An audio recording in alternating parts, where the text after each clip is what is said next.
Welcome to KRR kitchen. இன்றைக்கி நம்ம கிச்சனில் பார்க்க போகிற ரெசிபி திருவாதுரை ஸ்பெஷல் 7 காய் கூட்டு தான் எப்படி செய்கிறதுன்னு பார்க்க போகிறோம். டேஸ்ட்டு ரொம்பவே அருமையாக இருக்குங்க. இப்போ வாங்க இந்த ரெசிபி எப்படி செய்கிறதுன்னு நம்ம வீடியோக்குள்ளே போய் பார்ப்போம். அதுக்கு முன்னாடி நம்ம சேனலை இப்போ தான் ஃபஸ்ட் டைம் பார்க்குறீங்கன்னா சப்ஸ்கிரைப் பண்ணி வச்சுக்கோங்க. கூடவே பெல் சிம்பிள் ப்ரெஸ் பண்ணி ஆளுங்கிற ஆப்ஷனையும் ப்ரெஸ் பண்ணி வச்சுக்கோங்க.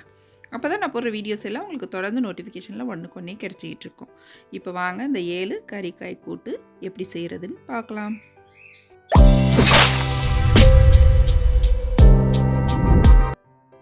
இந்த 7 காய் கூட்டு செய்கிறதுக்கு பார்த்தீங்கன்னா 7 வகையான காய் எடுத்திருக்கேன். 7ன்னு இதுக்கு மேலேயும் நம்ம சேர்த்துக்கலாம். அதுக்கு எல்லாமே பார்த்தீங்கன்னா நாட்டு காய்கறியாக நீர் காய்கறியாக பார்த்து சேர்த்துப்பாங்க. அதுக்கு நான் பார்த்தீங்கன்னா சக்கரவள்ளி கிழங்கு, பரங்கிக்காய், வாழைக்காய், கத்திரிக்காய், அப்புறம் அவரைக்காய், கொத்தரங்காய், பச்சை மொச்சை எடுத்திருக்கேன். இதில் நீங்கள் கொண்டக்கடலை, சுண்டல் வகைகள் எல்லாமே சேர்த்து நைட்டே ஊற வச்சு வேக வச்சு கூட சேர்த்துக்கலாம். டேஸ்ட்டு ரொம்ப சூப்பராக இருக்கும் சேர்க்கும் போது. இப்போ எல்லா காய்கறியும் நல்லா கழுவிட்டு இது போல் சின்ன சின்ன பீஸாக கட் பண்ணி எடுத்து வச்சுருக்கேன். இப்போ இதை எப்படி செய்கிறதுன்னு பார்ப்போம். இப்போ இந்த காய் எல்லாமே பார்த்திங்கன்னா குக்கரில் சேர்த்து நான் வேக வைக்க போகிறேன். அதுக்கு ஒரு குக்கர் எடுத்திருக்கேன். அதில் ஃபஸ்ட்டு பார்த்திங்கன்னா சக்கரவள்ளி கிழங்கு சேர்த்துக்குவோம். அதுக்கப்புறம் பரங்கிக்காய் சேர்த்துக்குங்க. இதெல்லாம் வேகிறதுக்கு பார்த்திங்கன்னா கொஞ்சம் டைம் எடுக்கும். மித்த காய்கறிலாம் டக்குன்னு வெந்து வந்துடும். அதனால் இதெல்லாம் அடியில் சேர்த்துட்டு அதுக்கப்புறம் நம்ம மித்த காய்கறி கொத்தரங்காய், அவரைக்காய்லாம் மேலாப்பில் சேர்த்துக்கலாம். இதிலே பார்த்திங்கன்னா அந்த பச்சை மொச்சையும் சேர்த்துக்கிறேன். இப்போ எல்லா காய்கறியும் குக்கரில் சேர்த்துருவோம். நீங்கள் பாத்திரத்தில் கூட வேக வச்சு எடுத்துக்கலாம், ஒன்றும் பிரச்சனை இல்லை. குக்கரில் வச்சு ஒரு 2 விசில் வச்சோம் அப்படின்னாக்கா டக்குன்னு நமக்கு வெந்து வந்துடும். ஈஸியாக சீக்கிரமாக செஞ்சு முடிச்சிடலாம். இப்போ காய்கறி எல்லாத்தையும் நான் எடுத்து வச்சுட்டேன்.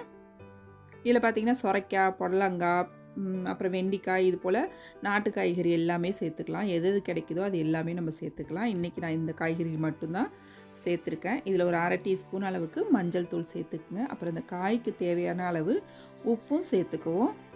ஒரு 1/2 டம்ளர் மட்டும் தண்ணி விட்டு வேக வச்சு எடுத்துக்குவோம். இது கூட்டு அப்படிங்கிறதுனால கொஞ்சம் திக்காக இருக்கணும். தண்ணி நிறையா விட்டுட்டோம்னா அப்புறம் நமக்கு குழம்பு மாதிரி போயிடும். அதனால் கம்மியான அளவு ஊற்றிக்கிங்க.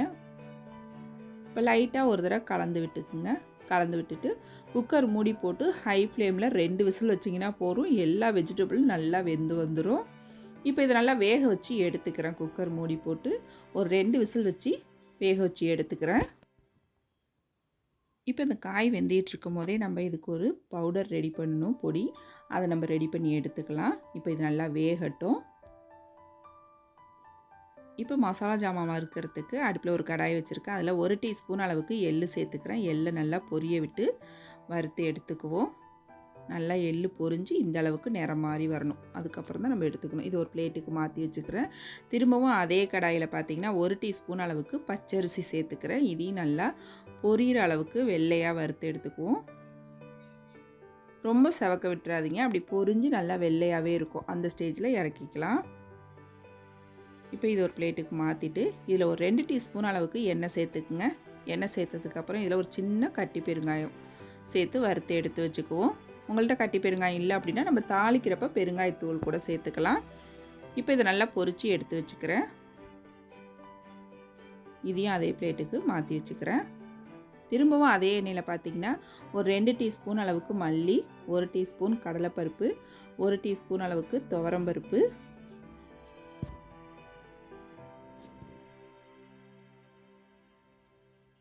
அப்புறம் இதிலே பார்த்திங்கன்னா ஒரு 1/2 டீஸ்பூன் அளவுக்கு மிளகு, 1/2 டீஸ்பூன் ஜீரகம். ரொம்ப கம்மியாக சேர்த்தா போதும். இது ரொம்ப அதிகமாக சேர்க்க வேணாம். ஒரு 4 வரமிளகாய் சேர்த்துக்குவோம். ஒரு கொத்து கருவேப்பிலை. இது எல்லாத்தையும் பார்த்திங்கன்னா நல்லா வறுத்து எடுத்துக்குவோம் செவக்க. அடுப்பு தீயை குறைச்சி வச்சு வறுத்துக்குங்க. அப்போ தான் நல்லா ஒத்தாப்பில் வறுபட்டு வரும். நல்லா நிறம் மாறி இந்த அளவுக்கு வரணும். வறுபட்டு வந்ததுக்கப்புறம் இதில் ஒரு 3 டேபிள் ஸ்பூன் அளவுக்கு தேங்காய் துருவல் சேர்த்துக்கிறேன். தேங்காயும் பார்த்திங்கன்னா ரொம்ப அதிகமாக சேர்க்க வேணாம். கம்மியான அளவு சேர்த்தோம்னாலே போதும். ஒரு 3 டேபிள் ஸ்பூன் மட்டும் சேர்த்துக்கிறேன். நான் எடுத்த காய்கறி இன்றைக்கி எல்லாம் சேர்த்து பார்த்திங்கன்னா ஒரு 300லேருந்து 350 கிராம் இருக்கும். அதுக்கான அளவுகள் தான் நான் சொல்லியிருக்கேன். இது 1/2 கிலோ காய்கறி வரைக்கும் இந்த அளவுகள் பயன்படுத்தி நம்ம செய்யலாம். எல்லா காய்கறியும் சேர்த்தா ஒரு 1/2 கிலோ இருக்கணும். அதுக்கு இது சரியான அளவாக இருக்கும். இப்போ இது எல்லாத்தையும் நல்லா வறுத்து எடுத்துக்கிட்டேன். இதை ஆற வச்சுட்டு நம்ம தண்ணி ஊற்றி அரைச்சி எடுத்துக்கணும்.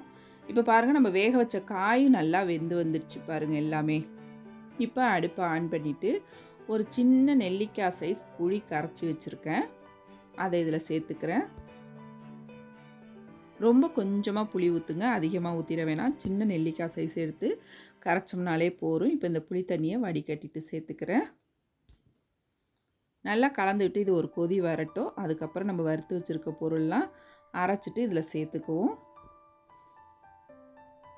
இப்போ எல்லாத்தையும் சேர்த்து ஃபஸ்ட்டு ஒரு தடவை ஒரு ஓட்டை ஓட்டிடுங்க. அதுக்கப்புறம் கொஞ்சமாக தண்ணி விட்டு நல்லா நைஸான பேஸ்ட்டாக அரைச்சி எடுத்துகிட்டு வந்துக்குவோம்.